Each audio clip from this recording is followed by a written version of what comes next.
నమస్తే అండి. లాస్ట్ వీడియోలో మనం ఏంటంటే నడుము నొప్పికి సంబంధించిన సిమ్టమ్స్ గురించి తెలుసుకున్నాం. ఆ సిమ్టమ్స్లో నొప్పి లక్షణాలు ఏ విధంగా ఉంటాయనే దాని కోసం తెలుసుకున్నాం అనమాట. ఇప్పుడు మరి ఆ నడుము నొప్పి వచ్చినప్పుడు ఆ లక్షణాలు ఉన్నప్పుడు మనం ట్రీట్మెంట్ మరి ఏ ట్రీట్మెంట్ తీసుకోవాలి, ఏ ట్రీట్మెంట్ తీసుకుంటే ఎలా ఉంటుంది అనే దాని గురించి ఈరోజు ఈ వీడియోలో తెలుసుకుందాం. మనం నడుము నొప్పి వచ్చినప్పుడు ఏంటంటే స్టిఫ్నెస్ ఉన్న కండరాలని మనం లూజ్ చేసుకోవడానికి సంబంధించిన ట్రీట్మెంట్ అనేది జరగాలండి. అంటే బాడీకి ట్రీట్మెంట్ జరగాలి. నొప్పి గోళీ వేసుకుంటాం, పెయిన్ కిల్లర్ వేసుకుంటాం, బట్ అది ఏంటంటే పెయిన్ మాత్రమే కవర్ అవుతుంటుంది.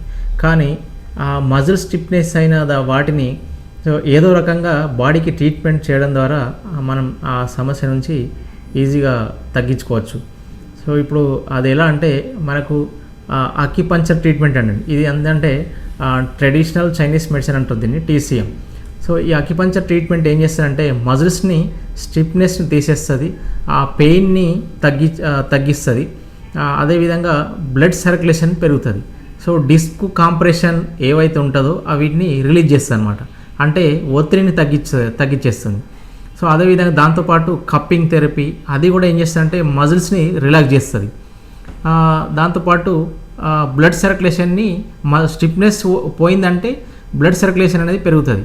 దాని ద్వారా అక్కడ ఉండే నొప్పి వెళ్ళిపోతుంది. సో దాంతోపాటు ఫైర్ కప్పింగ్ ఉంటుంది, ఇంకా చాలా కొన్ని రకాల థెరపీస్ ఉంటాయి.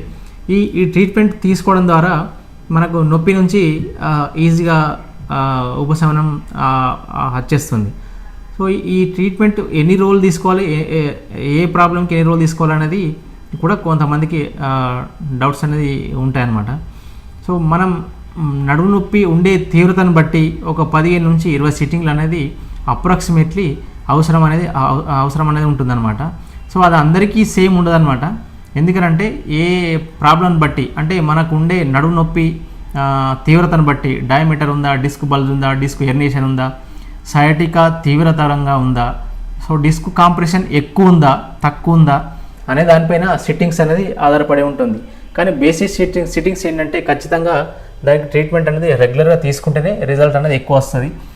ఉదాహరణకు మనం చెట్టు ఎండిపోయిందంటే దానికి రోజు నీళ్ళు వస్తేనే దాని నుంచి మనం ఆ చెట్టు ఎండిపోతున్న దాన్ని మనం తిరిగి ఎగురించడానికి అవకాశాలు అనేది ఉంటాయి. కాబట్టి ట్రీట్మెంట్ రెగ్యులర్ తీసుకోవడం ద్వారా మనకు సమస్య నుంచి ఈజీగా బయటపడే అవకాశాలే ఎక్కువ ఉంటాయి.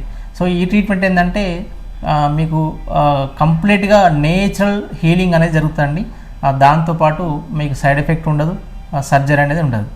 సో ఇలాంటి ముందు టిప్స్ కోసం మమ్మల్ని మా పేజ్ని ఫాలో చేయండి, లైక్ చేయండి, షేర్ చేయండి. థ్యాంక్ యూ అండి.